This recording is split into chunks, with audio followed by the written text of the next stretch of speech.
Representative yields back. Chair recognizes Representative McCormick. Thank you, Mr. Chair, and thank you for being here today with us. I was kind of chuckling to myself to watch people kind of walk in here, ask you a bunch of questions, not allow you to answer, and then leave. Basically painting this administration and yourself as somebody who has no feelings towards anybody else or the world or any impact on the United States, which is absolutely ridiculous.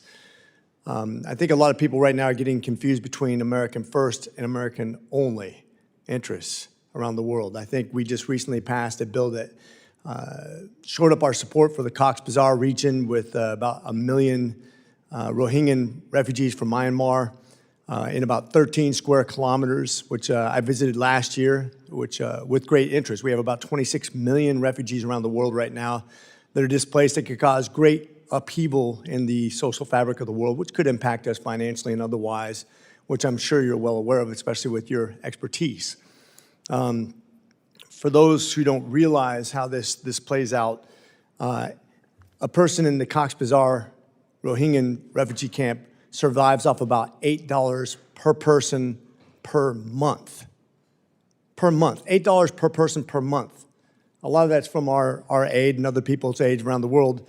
Let's compare that to a Biden administration that a person who comes across the southern border and then gets put into a non-forbid contract where they put somebody on a cot and give them 3 meals a day for $800 per person per day. And then they want to criticize us for mismanagement. I think that's hilarious. I want you to comment on the ridiculous statements that you were not allowed to give in response to on our waste, fraud, and abuse, as if we're the bad guys in this when comparing those two examples that are blatant disregard for factual content. I'm going to give you the remainder of my time to respond to things that the other side have not given you an opportunity up to this point. With that, it's your floor. Congressman, thank you so much for your question, and thank you for your interest in the Rohingya in the region. I will start by saying that part of what we've done with our foreign assistance so far is to provide $77 million to Rohingya refugees in Bangladesh. And we care very deeply about that issue, and we'll continue to work with our Bureau of South and Central Asia to address those issues, and also with other partners in the region to look for ways to bring care and comfort to the refugees there.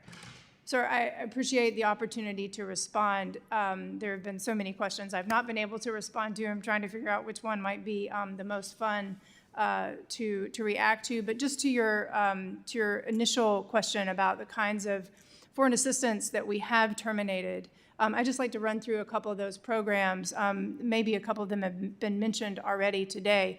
But there was $1.5 million to advance diversity, equity, and inclusion in Serbia's workplace and business communities under the previous administration, under USAID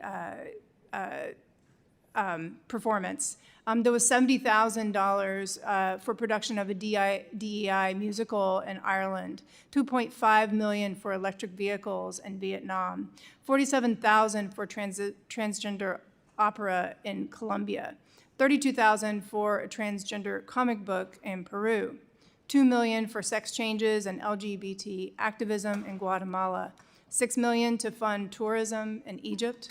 You know, I was asked to provide a list of these kinds of programs that we've ended and made sure will not resurface under our leadership and under the reorganization. We will provide a full list of that.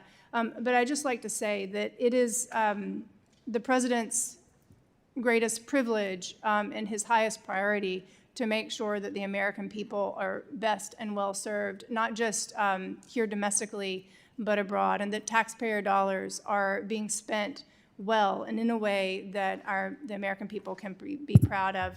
This reorganization, as I mentioned in my opening statement, was not aimed just to respond to Representative Sherman's question, was not aimed at eliminating the expertise out of the State Department. The State Department is full of, remains full of very capable experts, people that I'm very proud to continue to serve with. The reorganization was aimed at reducing redundancies and to make sure that we've streamlined the policy process so that we can execute effectively and efficiently on the president's priorities, both at home and abroad. Thank you, Congressman, for your question. And thank you. I just want to point out once again, just reinforce all that money, DEI, musicals, operas, comic books, and transitions abroad.